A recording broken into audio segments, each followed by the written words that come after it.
अभियोजन का पक्ष इस प्रकार है कि अभियोक्त्री अपने पति तथा बेटे के साथ किराए से रहती थी।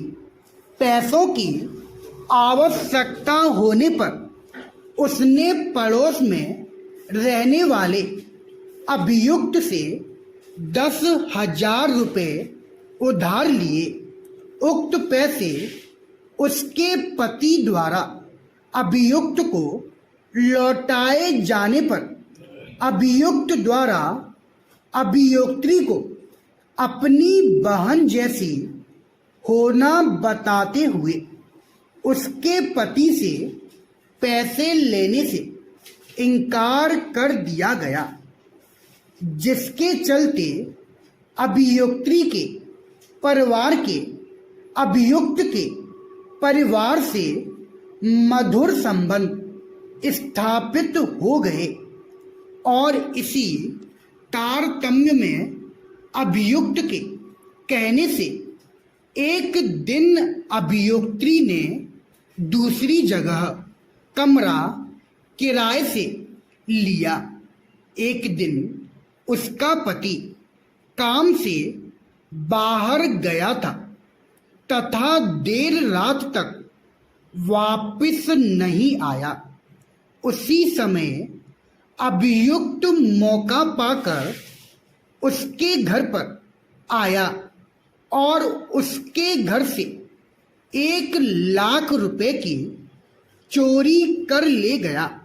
जिसे अभियोक्त्री द्वारा देख लिया गया, जिसके चलते अभियुक्त द्वारा अभियोक्त्री से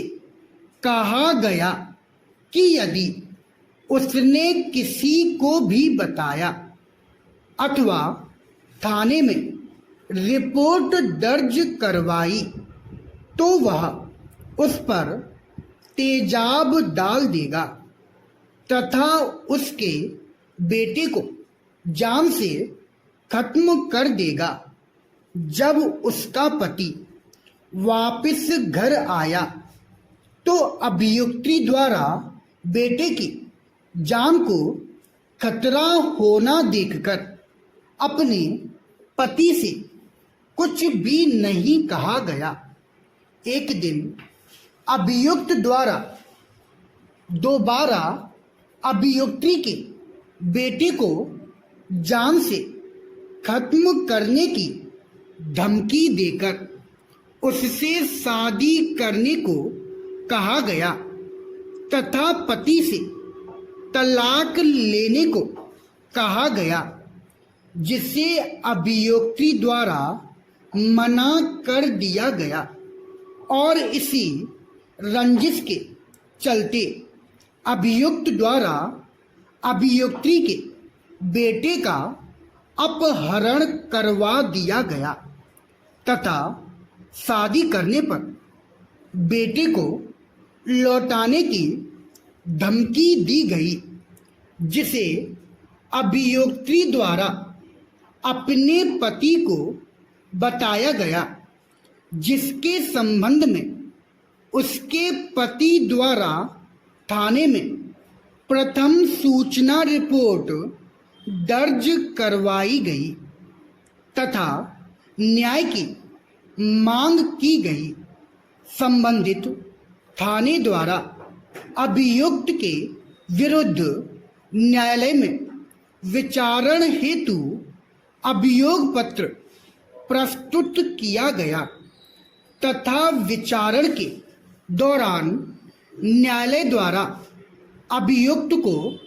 उक्त अपराध में दोषी होना पाया, जिस पर से अभियुक्त के अधिवक्ता द्वारा दलील दी गई कि अभियुक्त द्वारा कोई अपराध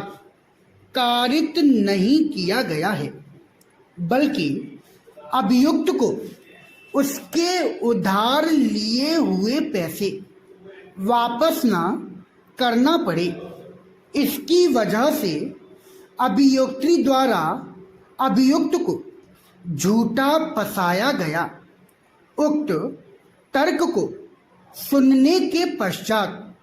न्यायालय द्वारा अभियुक्त का अपराध सिद्ध होना पाते हुए दंड के प्रश्न पर सुना गया तथा दंडादेश पारित किया गया, जिसके चलते अभियुक्त को सश्रम कारावास के साथ साथ अर्थदंड से दंडित किया गया एवं उक्त अर्थदंड की राशि में से अभियोक्त्री को क्षतिपूर्ति स्वरूप कुछ राशि प्रदान करवाई गई तथा अभियोक्त्री को न्यायालय द्वारा आश्वासन दिया गया कि वह कभी भी लालच में न पड़े एवं अपने व्यक्तित्व की कीमत पैसों से न लगाए। अभियोक्त्री द्वारा न्यायालय द्वारा दिए गए आश्वासन को अपने जीवन में चरितार्थ किया और पुनः एक नए जीवन की शुरुआत की।